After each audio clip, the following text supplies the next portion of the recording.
ഇന്ന് നമുക്ക് വളരെ എളുപ്പത്തിൽ നമ്മുടെ മുഖം ഗ്ലോ ആവാനുള്ള ഒരു വീഡിയോ ആണ് നമ്മൾ ഇന്ന് ചെയ്യുന്നത്. അപ്പോൾ അതെങ്ങനെയാണെന്ന് നോക്കാം. അപ്പോൾ അതിനായിട്ട് ഞാനിവിടെ എടുത്തേക്കുന്ന പച്ചമഞ്ഞളാണ്.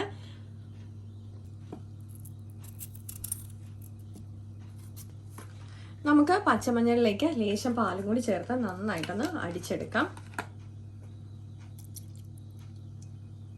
ഇതിപ്പോൾ നന്നായിട്ട് ഞാൻ അടിച്ചെടുത്തിട്ടുണ്ട്. ഇതിൽ ചെറിയ തരിയായിട്ട് ആണ് ഞാൻ അടിച്ചെടുത്തേക്കുന്നത്. നമുക്കിനി ഇത് ഇങ്ങനെ വേറൊരു പാത്രത്തിലേക്ക് ഒഴിച്ചു കൊടുക്കാം. നമ്മൾ ഏത് ഫേസ് പാക്ക് ആണെങ്കിലും നമ്മുടെ മുഖത്ത് അപ്ലൈ ചെയ്യുന്നതിന് മുമ്പ് നമ്മുടെ സ്കിന്നിൽ എവിടെയെങ്കിലും അപ്ലൈ ചെയ്ത് നോക്കിയതിന് ശേഷം മാത്രമേ നമ്മുടെ മുഖത്തിട്ട് കൊടുക്കാവുള്ളൂ. കാരണം പച്ചമഞ്ഞൾ ചിലർക്ക് അലർജി ഉണ്ടാവും. അപ്പോൾ അത് നമുക്ക് ഉണ്ടോ എന്ന് അറിയാൻ വേണ്ടിയിട്ടാണ് ഇതുപോലെയുള്ള സെൻസിറ്റീവ് ഭാഗങ്ങളിൽ നമ്മൾ ഇട്ട് ഒരു 10 മിനിറ്റ് വെയിറ്റ് ചെയ്യാൻ നോക്കണം. എന്നിട്ട് നമുക്ക് അലർജി ഇല്ലെങ്കിൽ മാത്രമേ നമ്മുടെ മുഖത്ത് ഇത് അപ്ലൈ ചെയ്ത് കൊടുക്കാവുള്ളൂ. നമുക്കിത് ഇതുപോലെ തന്നെ നമ്മുടെ ബോഡിയിൽ അപ്ലൈ ചെയ്ത് കൊടുക്കാൻ പറ്റും. ഒരു 10 മിനിറ്റൊക്കെ നമ്മൾ ഇതുപോലെ ഇട്ട് ഉണങ്ങിയതിന് ശേഷം വാഷ് ചെയ്ത് കളഞ്ഞാൽ മതി. അല്ലാന്നുണ്ടെങ്കിൽ നമുക്ക് വേറൊരു രീതിയിലും നമുക്കിത് പാക്കായിട്ട് അപ്ലൈ ചെയ്യാൻ പറ്റും. അപ്പോൾ അതും കൂടി ഞാൻ കാണിച്ചു തരാം.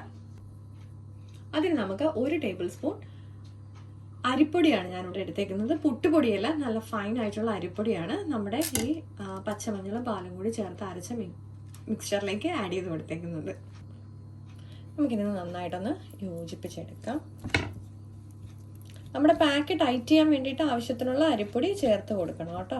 ഇതിപ്പോൾ എനിക്ക് കുറച്ചുകൂടെ അരിപ്പൊടി ചേർത്ത് കൊടുക്കേണ്ടി വരും.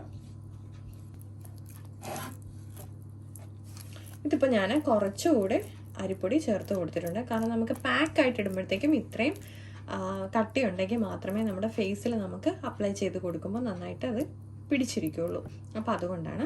അപ്പോൾ ഇതാണെന്നുണ്ടെങ്കിലും നമുക്ക് ഇതുപോലെ തന്നെ നമ്മുടെ സ്കിന്നിൽ അപ്ലൈ ചെയ്ത് ഇതുപോലെ കൊടുക്കുക. എന്നിട്ട് ഒരു 10 മിനിറ്റ് കഴിയുമ്പോഴത്തേക്ക് ഇത് ഉണങ്ങും.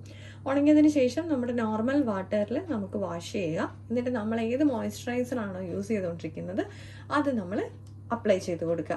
നമ്മുടെ മുഖത്തിൻ്റെ ഫെയർനെസ്സിനും സ്കിൻ ടൈറ്റ് ആവാനും ആൻറ്റി ഏജിങ്ങിനും ഒക്കെ ഏറ്റവും നല്ലതാണ് പച്ചമഞ്ഞൾ. പണ്ട് നമ്മുടെ അമ്മൂമ്മ അല്ലെങ്കിൽ മുത്തശ്ശിയുടെയൊക്കെ കാലങ്ങളിലൊക്കെ എല്ലാവരുടെയും വീടുകളിൽ നമ്മൾ സ്ഥിരമായിട്ട് വളർത്തിയിരുന്ന ഒരു ഇതുമായിരുന്നു പച്ചമഞ്ഞൾ.